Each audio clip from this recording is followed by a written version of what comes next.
This, practice opportunity today and this Thursday, were you able to see some things from the scrimmage and then come back and correct them? Is that the main purpose of these practices? Yeah, definitely.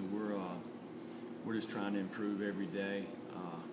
Our guys are still learning their system, still learning the techniques, where to line up, what to look at, and so it was good to go out there today and just try to correct some of the mistakes we made Saturday. How did you view the scrimmage or the G-Day? I know it's the third scrimmage for you. It's been like every practice. There's some good in it. There's some bad, and a lot of it we control. Whether we're lined up right, we're playing the right technique, we got our eyes in the right spot. So every mistake that we made, we can fix. But we've got a long ways to go. We've got to be a little more consistent. Your focus these scrimmages has been less on kind of the competitive, beating the offense part, and more on kind of evaluating, right, and seeing what you've got. Well, the big thing is we just want to see who will go compete and play the next play. The way football goes, somebody's going to make a play, whether it's the offense or the defense, and once the play's over with, how do you respond? And that's one of our big focuses this year is playing the next play. Overall, approaching the end of the spring, do you feel good about those details that the guys kind of have really focused in on them and have set a good foundation going into the fall? We've made some progress. Are we where we want to be? No, we're nowhere close to where we want to be. We still got a long ways to go, and to me, that's the good news, because we can get a whole lot better. We can play with a lot more consistency. We can play with a little more mental toughness. We can play with more effort, and we can play with more attention to detail. So we've still got a long ways to go in all those regards. Do you have a better feel for which guys you can win with in terms of at most of the spots? No, not yet. And I think as we go through, we'll see who works this summer, who goes out there and trains, because a lot of our guys have got to get their weight under control.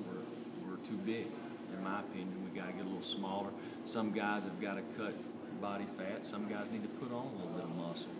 So we'll see how everybody comes back from summer conditioning and see where we're at a couple of weeks in the fall camp. You talking mostly on the line? Do what? You talking mostly on the defensive line? No, I'm talking about the whole defense. Does that part kind of surprise you a little bit, how maybe some guys are maybe a little bit out of shape than what you would like them to be? I think it's a little different philosophy. Okay. I think the old staff maybe want them a little bigger, kind of how they want to play. We'd like to be a little leaner so we can sustain for 4 quarters. One guy I've been wanting to ask you about, how much have you been able to see out of Reggie Wilkerson? And obviously he's got the knee injury back before he got it in the summer. He had already created a little bit of a buzz. I remember a lot of talk about him. Is he able to get any idea on him from a competitive standpoint, since he can't hit and stuff like that yet? Yeah, I think Reggie's, to be where he's at with his knee, he's had a good spring. Obviously, he's not been able to participate in any contact drills, but he's really done everything except when we went to the scrimmages. So, he tells me he's about 85% right now. So he's got to make some strides and, getting his legs back under him, and he'll probably have a little more quickness when he gets back to full strength. But, I like what I've seen of him as a competitor. He seems to have some ball skills, and he's got a little savvy about him. Jeremy, would you have liked to have had more, settled in the secondary? Or did you come into the spring knowing probably how it was going to go? No,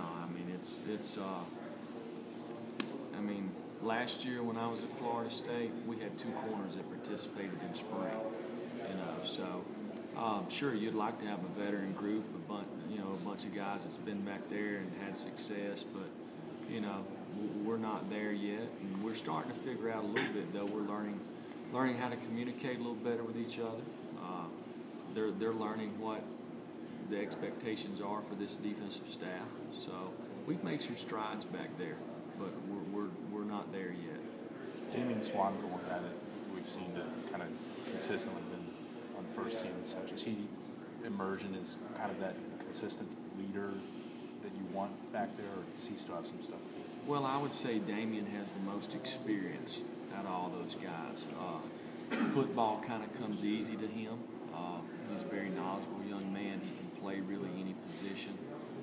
he's still got to learn to compete every play and get his body in shape enough to where he can go do that. Ramik Wilson, I think you guys named as defensive MVP, and J.J. Green at the Coffee County Hustler Award. I think those are voted on by the coaches. What did you see to give those guys that distinction? Well, first of all, I didn't want to give any awards, but that's what they've been doing here at Georgia, so that's what we did. And to me, those awards are spring awards. You know, I mean, those two guys may end up being, you know, starters, leaders, or whatever. Or they may not play. That'll be up to them between now and what happens in fall camp. Why didn't you want to give any awards? Well, I mean, we had 50 guys out there on defense that all, you know, tried to do the same stuff.